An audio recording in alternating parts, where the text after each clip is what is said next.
இந்த உலகத்துல யாருக்கு எவ்வளவு ஐக்கியூ இருக்கு அப்படின்றத அவங்களோட தலைக்கு மேலே காட்டும். இப்போ இந்த பொண்ணுக்கு வந்து 250 ஐக்கியூ இருக்கும். இது வந்து நார்மலான அமௌண்ட் தான். ஆனா இந்த பொண்ணை தவிர மத்த இருக்கிற எல்லாரோட ஐக்கியூவும் ரொம்ப கம்மியாயிட்டு இருக்கும். கூட ஒர்க் பண்ற ஃப்ரெண்ட்ஸே வந்துட்டு ஏதோ குழந்தை மாதிரி தான் பண்ணிட்டு இருக்காங்க. இப்போ ஒரு காஃபி வந்து 10 ரூபாய், அப்ப 3 காஃபி எவ்வளவு அப்படின்னா வந்து 30 ரூபாய் அப்படின்னு சொல்லியிருப்பா. ஆனா அந்த 30 ரூபாயை கணக்கு போடுறதுக்கு அவளோட ஃப்ரெண்டு வந்து 1 மணி நேரமா கணக்கு பண்ணிட்டு இருப்பா. அந்த பொண்ணு 30 சொன்ன உடனே எல்லாரும் வந்து பயங்கரமா ஷாக் ஆயிடுவாங்க. இது என்ன இவ்வளவு கஷ்டமான கணக்கா, இவ்வளவு ஈஸியானதை போயிட்டு இப்படி பாக்குறாங்களே அப்படின்ட்டு தான் அந்த பொண்ணுக்கு ஒண்ணுமே புரியாது. அடுத்ததா ஆஃபீஸ்ல கரண்ட் போயிடும். எல்லாருமே காத்து இல்லாம ரொம்ப கஷ்டப்பட்டு இருப்பாங்க. இப்போ இந்த பொண்ணு வந்து ஃபைல் இருக்கும், அதை எடுத்து இப்படி விசிறின உடனே காத்து வரும். உடனே எல்லாரும் இந்த பொண்ணை பார்த்து வாவ் நீ செம்ம ஜீனியஸ், கரண்ட் போயிடுச்சுன்னா கூட இந்த ஃபைலை வச்சே காத்து வர வச்சிட்டியே அப்படின்ட்டு தான் பாராட்டுவாங்க. இது ரொம்ப பேசிக்கான விஷயம், குழந்தைக்கு கூட தெரியுமே, இது எதுக்காக நம்மள பாராட்டுறாங்க அப்படின்னு கேட்கிறப்போது தெரிய வரும். இப்போ உலகத்துல இருக்கிற எல்லாருக்குமே ஐக்கியூ ரொம்ப கம்மியாயிருச்சு. ஆனா இந்த பொண்ணோட ஐக்கியூ மட்டும் அப்படியே நார்மலா இருக்கும். அதனால இந்த பொண்ணுக்கு செம்மையா ஒரு ஐடியா வருது. என்னதான் இப்போ இந்த பொண்ணோட ஐக்கியூ வந்து நார்மலா இருந்தாலும் எல்லாரை விட ரொம்ப ஜாஸ்தியா இருக்கு. அதனால அடுத்த ஐன்ஸ்டைன் நம்ம தான் அப்படின்ட்டு எல்லாரும் முன்னாடி சொல்லிடலாம் அப்படின்ட்டு எல்லாருக்குமே தெரிஞ்ச சாதாரண விஷயத்தை வந்து நியூஸ் சேனல்ல போயிட்டு சொன்ன உடனே எல்லாரும் இந்த பொண்ணு ரொம்ப பாராட்டுறாங்க, ரொம்ப புத்திசாலின்னு சொல்லுவாங்க.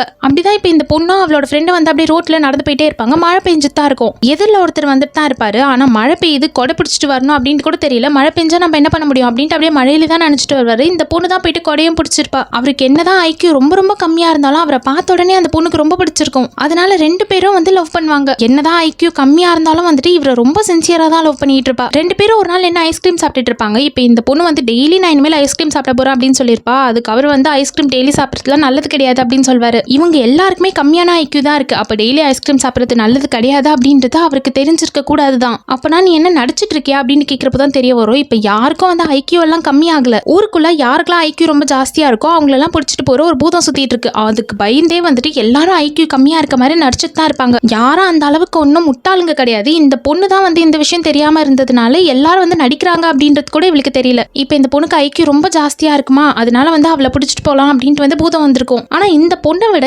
இவளோட ஃப்ரெண்டுக்கு வந்து ஐக்கியூ ரொம்ப கம்மியா இருக்கும். ஃப்ரெண்டு பிடிச்சிட்டு போயிடும். நீங்க பிடிச்சிட்டு போறீங்க அப்படின்னா ஐக்கியூ ஜாஸ்தியா இருக்கா, அவ்வளவுதானே பிடிக்கணும், ஏன் என்ன பிடிக்கிறீங்க அப்படின்னு கேட்கிறப்போ அவ வந்து லவ் பண்ணிட்டு இருக்கா. முட்டாளுங்க தான் வந்து லவ் பண்ணுவாங்க, அதனால தான் நான் உன்னை பிடிச்சிட்டு போறேன் அப்படின்ட்டு அந்த பூதமா பிடிச்சிட்டு ஓடிடும்.